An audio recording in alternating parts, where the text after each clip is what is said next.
North Korea fired at least 24 missiles Wednesday, including at least 3 toward South Korean territory, an unprecedented barrage that triggered alerts on televisions in the south and air raid sirens on an island off the coast. One of the North Korean missiles fell into waters just 57 kilometers east of Sokcho, a coastal tourist city in South Korea's northeast, according to South Korea's military. Another missile landed 167 kilometers from Oleong County, a sparsely populated island region off South Korea's east coast. The third fell in international waters just 26 kilometers south of the de facto inter-Korean sea border, officials said. North Korea has fired over 50 ballistic missiles this year, a record high, but until today none had been launched toward South Korean territory or resulted in public air raid alerts.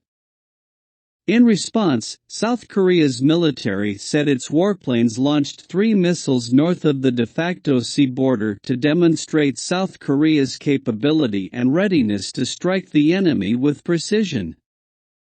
It is the first time since the end of the 1950-53 Korean War for either country to send missiles across the northern limit line, according to South Korea's Ministry of National Defense.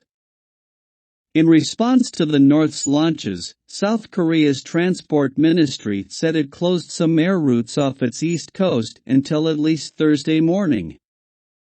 The developments further raise tensions on the Korean peninsula, where both sides have increased displays of military strength.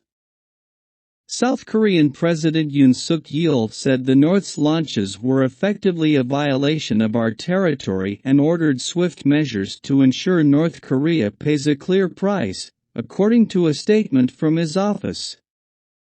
Japanese Defense Minister Yasukazu Hamada called the launches utterly unacceptable. Tokyo officials say they have lodged a complaint to North Korea via diplomatic channels in Beijing.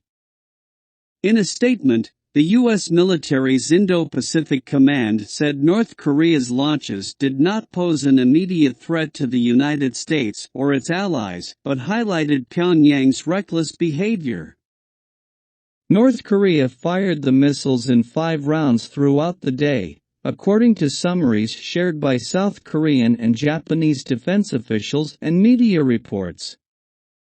Around midday, the North also launched over 100 artillery shells into a sensitive buffer zone near the sea border on the east coast, Seoul officials said. Perhaps most provocatively, one of the missiles was on a trajectory toward Oleong, a remote, volcanic island off South Korea's east coast. While the missile landed well short of the island, it triggered loud sirens there for about 2 to 3 minutes just before 9 a.m.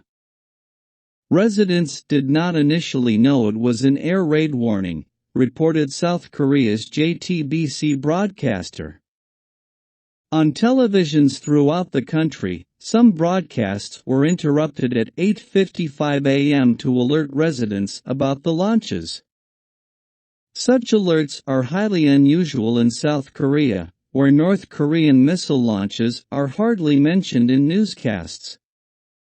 The launches come as South Korea mourns the deaths of at least 156 mostly young people who were crushed to death Saturday in a crowd surge during Halloween celebrations.